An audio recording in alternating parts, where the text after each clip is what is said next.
এই ফ্যাসিস্ট নির্বাচন, এই ভোট ডাকাতির নির্বাচনকে জায়েজ করার চেষ্টা করছে। আমরা এখন দেখতে পাচ্ছি সরকার সাকিব আল হাসানকে তারা নির্বাচনে নিয়ে এসছে।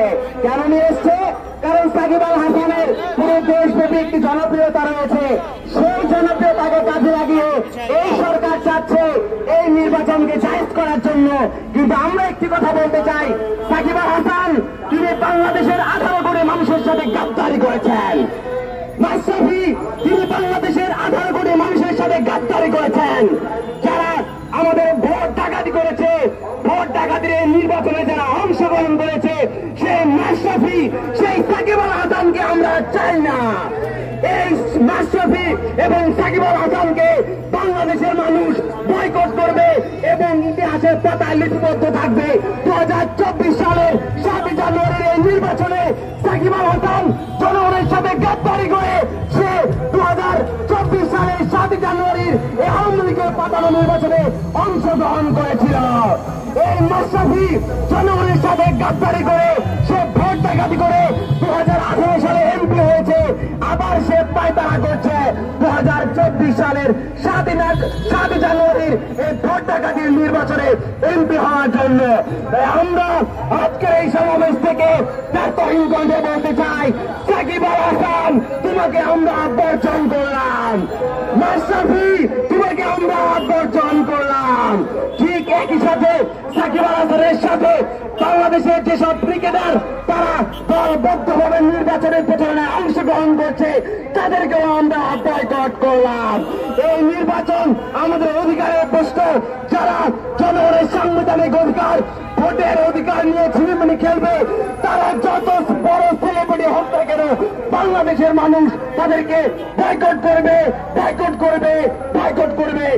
সবাইকে ধন্যবাদ। ধন্যবাদ তারিকুলকে। এরপর যে আমাদের মাঝে বক্তব্য নিয়ে আসবেন গণ অধিকার পরিষদ ঢাকা মহানগর দক্ষিণ শাখার শিক্ষা সম্পাদক গাজী ইউনুস। বক্তব্য নিয়ে আসছেন Gazi Yunus. Thank you. Thank you, everyone. Can I also thank Mr. President of GOP, Noor Haq Noor, and Mr. General Secretary Mohammad Rashid Khan for your hard work and your strong leadership. And I hope you'll continue to lead us in coming days and months to restore democracy in our country. You all know the country is holding an election on 7th of January. As the election is looming, as the election day is looming, that we can see the main opposition BNP and other major political parties are not taking part. In Bangladesh, there had been a long-standing practice, a long-standing tradition of holding the election in a festive and fearful mood. But what we've been observing is the election. The campaign of election has turned into fear and violence.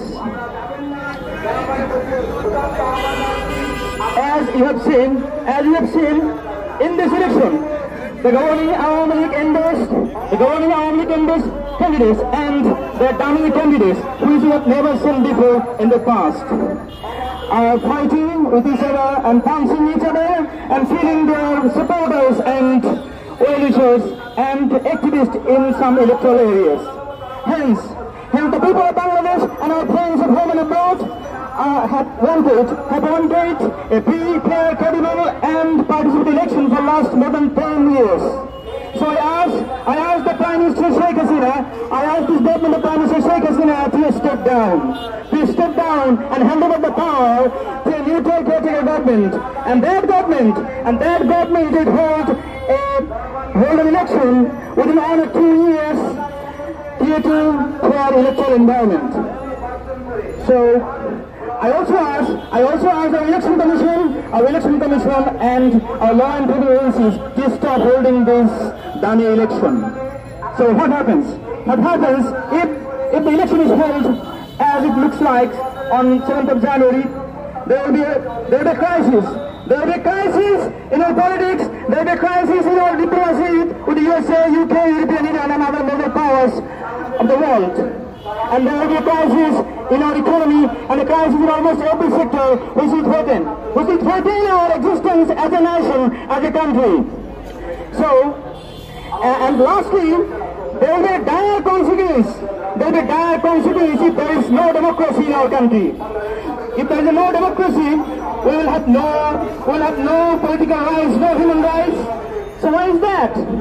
Well, imagine for once what will happen to human rights when our Nobel laureate, Professor Dr. Muhammad Yunus, has been subjected to judicial harassment for last many years.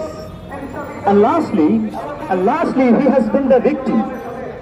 So, I ask the people of all walks of life in our country to participate in this movement to restore democracy. And last but not least, I ask our foreign friends, our diplomatic friends, to continue to support this movement to restore democracy in our country. Thank you. Thank you very much. ধন্যবাদ গাজী ইউনূসকে। এ পর্যায়ে আমাদের মাঝে বক্তব্য নিয়ে আসছেন বাংলাদেশ শ্রমিক অধিকার পরিষদের সংগ্রামী সাধারণ সম্পাদক সোহেল রানা সম্পদ। বক্তব্য নিয়ে আসছেন সোহেল রানা সম্পদ।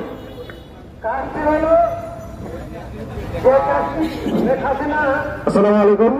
আপনারা জানেন যে বিগত কয়েকদিন যাবৎ আমরা যে গণসংযোগ করতেছি, গতকালকে তেমনই একটি গণসংযোগ চালাচ্ছিলাম আমরা বাংলা মোটর এলাকায়।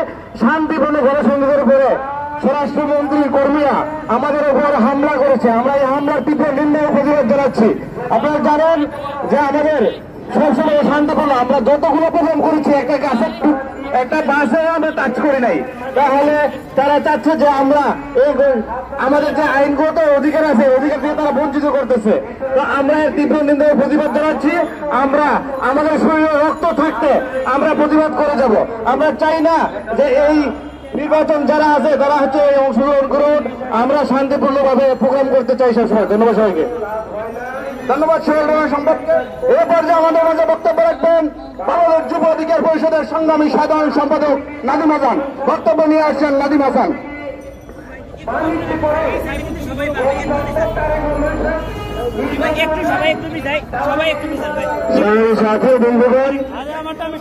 আমরা গণতন্ত্রের পক্ষে, মানুষের ভোটাধিকারের পক্ষে যে সংগ্রামটি করছি, আপনাদের মনে হতে পারে এই সংগ্রামটি দীর্ঘ হচ্ছে, আপনাদের মনে হতে পারে আমরা হয়তোবা এই সংগ্রামটিতে পরাজিত হতে যাচ্ছি।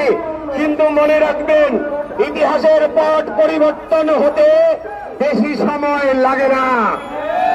আপনারা জানেন এরশাদের দীর্ঘ 9 বৎসর ক্ষমতা ভোগের পরেও তাকে ক্ষমতা থেকে বিতাড়িত হতে হয়েছে।